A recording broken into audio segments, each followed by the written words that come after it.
Hola, ¿qué tal amigos? ¿Cómo están? Buenos días. Esto es tu espacio Mario Med, tu médico en casa. Quien les saluda, su servidor Mario Zurita. Hoy vamos a hablar de un tema súper interesante y también es un tema muy común que la mayoría de las personas padecen. Vamos a conocer lo que es una pancreatitis. Vamos a partir de lo más esencial. Vamos a saber qué es el páncreas.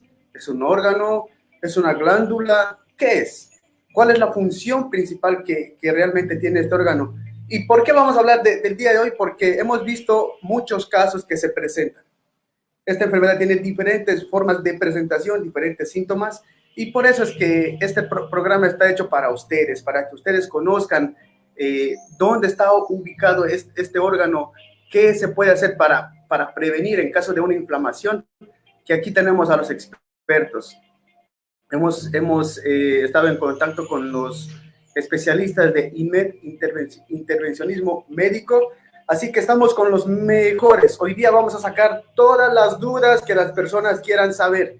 Cualquier consulta, ahí están nuestros dos capos que nos van a enseñar un poco sobre la prevención o nos van a explicar sobre la medicina, nos van a explicar sobre el funcionamiento principal y también, una vez que lleguemos a conocer todo esto, nos van a enseñar ¿qué tipo de procedimientos se hacen con esto? ¿Cuál es el tratamiento a seguir que una persona llegaría a tener en caso de que se llegara a tener ese tipo de complicaciones con este órgano? Así que vamos a dar la bienvenida a nuestros especialistas. Vamos a dar la bienvenida primero al doctor Diego Artunduaga. Él es cirujano de mini invasiva intervencionismo percutáneo. Así que la tecnología, los mejores protocolos actualizados, lo tenemos con él. Bienvenido, doctor Diego. ¿Cómo está, doctor Mario? Muy buenos días, muchas gracias por su invitación. Bueno, un placer estar aquí para despejar cualquier duda que puedan tener el público presente en esta conferencia sobre un tema tan interesante y apasionante como es para nosotros sobre la pancreatitis aguda. Muchas gracias. Exacto, así que también junto con el doctor Diego tenemos a su compañero de equipo, ¿no? Porque esto de la medicina funciona con equipo. Y qué mejor que tener a los mejores en esta área, en esta área de lo que es la cirugía. Vamos a dar la bienvenida al doctor Ricardo Villarruel. Él es cirujano hepático y, bueno, también pertenece a este grandioso equipo. Bienvenido, doctor Ricardo. Muy buenos días, muchas gracias por la invitación, doctor Mario Zurita, y el agradecimiento por invitarnos y poder compartir y resolver todas las dudas. Y vos dijiste una palabra muy clave que lo vamos a ir mencionando cada vez en esta exposición o en todo esto acá, el trabajo en equipo, ¿no? No podemos resolver las complicaciones que trae esta enfermedad si no realizamos trabajo en equipo. Y justamente con eso nos complementamos con nuestro colega Diego Artunduaga, ¿no? Resolvemos todas estas complicaciones y hacemos el manejo de este paciente en equipo. Exacto. Hoy día quiero que las personas que nos están mirando, cualquier duda que ellos tengan, cualquier síntoma que quizás han visto que alguna vez, porque bien ya conocemos que esta es una enfermedad silenciosa, ¿no? Uno a veces, generalmente la mayoría de las personas dice, me duele la boca del estómago, que sería el epigastrio, ¿no? Hablando de los cuadrantes abdominales. Entonces, esa enfermedad es una enfermedad silenciosa que va empezando. Vamos a empezar con una presentación breve para que los doctores nos expliquen un poco qué es el páncreas, cuáles son sus síntomas, qué funciones tiene. Así que para eso hemos preparado una presentación muy didáctica, muy bonita y aparte completa, ¿no? Para que la mayoría de las personas vayan a conocer un poco. Vamos a empezar con el doctor Ricardo. El doctor nos va a explicar un poquito sobre la pancreatitis y ahí vamos a despejar algunas dudas y vamos a conocer también qué es la pancreatitis, qué es lo que nos quiere explicar, dónde está este órgano, cuáles son los síntomas, dónde se presentan y todo eso. Así que vamos a dar paso a nuestro querido doctor para que nos explique un poquito sobre lo que es esto, la pancreatitis. Gracias, Mario, por la presentación. Inicialmente, como decía el doctor, para conocer las complicaciones y las patologías de una enfermedad tenemos que conocer el órgano, la estructura que afecta inicialmente para poder resolverla, ¿no? Entonces, ahora vamos a dar una pequeña introducción en unos conceptos básicos del páncreas, unos conceptos básicos de la enfermedad y de cómo la vamos a resolver y de cómo se presenta y cómo tenemos que manejar esta patología para conocimiento general de todos ustedes.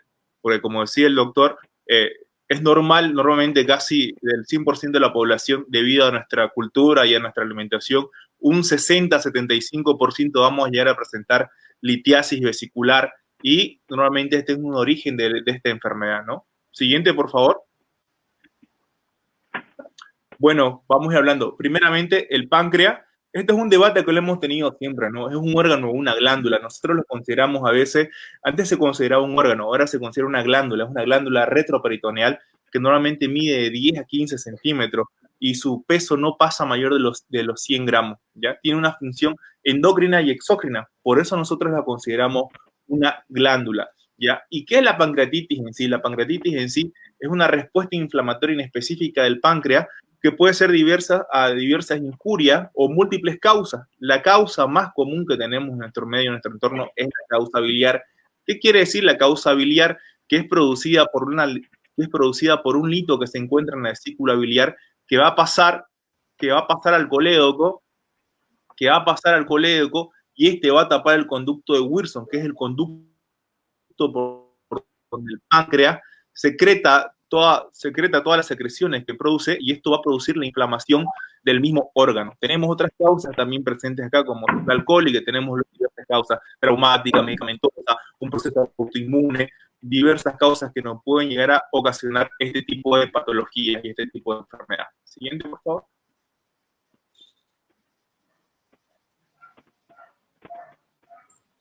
Ahora, ¿cómo vamos a diagnosticar esta enfermedad? El diagnóstico inicialmente lo vamos a hacer un diagnóstico clínico y, como decimos, la clínica siempre es mandatoria. El tipo de dolor que presenta es un dolor abdominal. ¿En qué zona? En la zona media del abdomen. Normalmente donde está el ombligo llamamos mesogastrio. Entonces, presenta un dolor a nivel del mesogastrio donde está el ombligo y se expande o se exacerba hacia ambos lados, tanto al lado derecho o al lado izquierdo.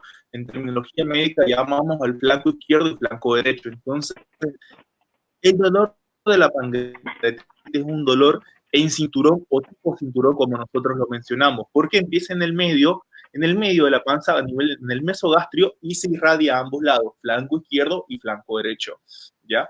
Esa clínica también viene acompañado de náuseas y vómitos intermitentes, vómitos de tipo bilioso, y normalmente este tipo de patología puede iniciar posterior a la ingesta de alimentos grasosos, colicistiquinéticos, que nos han aumentado el estímulo de la secreción, del estímulo biliar, y eso va a desencadenar a los pacientes que tienen litos o tienen piedras en la vesícula, va a desencadenar la pancreatitis.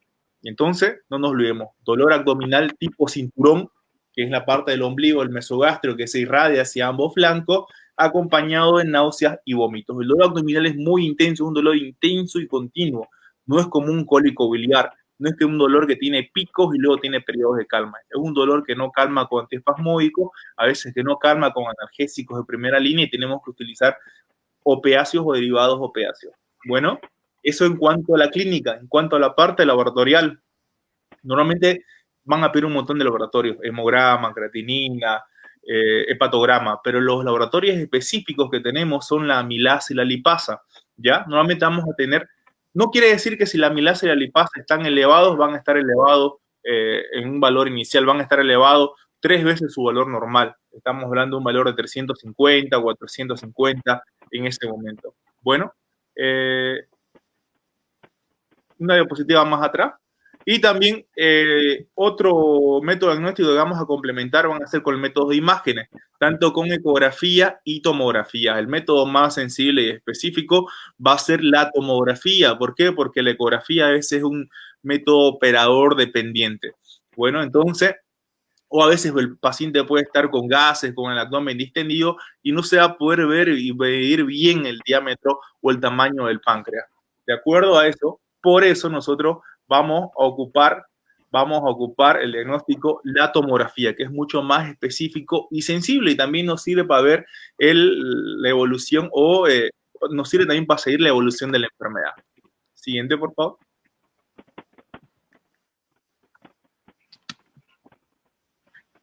Bueno, y de acuerdo con todos estos 3 parámetros vamos a diagnosticar la enfermedad y la vamos a ir agrupando y le vamos a dar un grado de severidad, ¿ya? Tenemos 4 grados de severidad, ¿ya? Pancreatitis aguda leve, pancreatitis aguda moderada, una pancreatitis aguda que se caracteriza con un grado de necrosis peripancreática y la pancreatitis aguda crítica, que es con la presencia de necrosis o una pancreatitis infectada con una falla orgánica persistente. ¿Qué quiere decir falla orgánica persistente? Que el paciente va a empezar a tener problemas en la alteración de la presión, porque estos pacientes pueden llegar a ser un shock séptico, estos pacientes van a empezar a tener la presión un poco baja, por eso hablamos de hipotensión, una presión arterial sistólica menor a 90 milímetros de mercurio, también hablamos de una falla respiratoria, el paciente va a presentar episodios de hipoxemia, una saturación menor a 60 mililitros de mercurio y también una PAFI menor a 300, ¿no?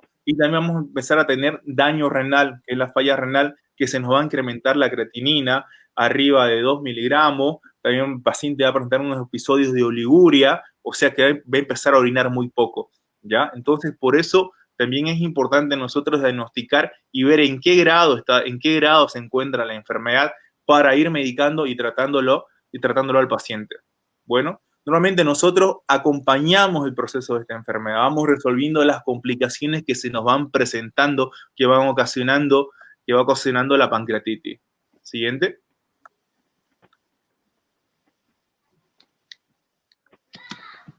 Bueno, y después de haber diagnosticado al paciente, después de haber conocido el grado en que se encuentra la enfermedad, ¿qué es lo que hacemos? ¿Cómo tratamos a estos pacientes inicialmente? ¿O cuál es el tratamiento a seguir? ¿Cuáles son los pilares? El primer pilar del tratamiento es el NPO o reposo glandular. ¿Qué significa? Que el paciente no tiene que comer nada. ¿Por qué? Porque tenemos que hacer que repose el órgano, no hacerlo trabajar. Entonces, por eso indicamos el NPO.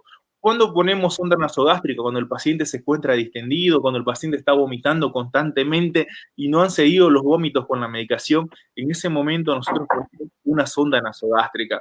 Y es muy importante la fluidoterapia, la hidratación. ¿Por qué? Porque estos pacientes han vomitado constantemente, se encuentran en ayuno prolongado. Entonces nosotros tenemos que reponer todo el volumen perdido, todos los líquidos perdidos, tenemos que reponerlos mediante la hidratación, utilizando soluciones cristaloides, ¿ya? Y los antibióticos, esto antes estaba en discusión constante, han habido congresos donde la temática era darle antibióticos o no darle antibióticos a un paciente con pancreatitis.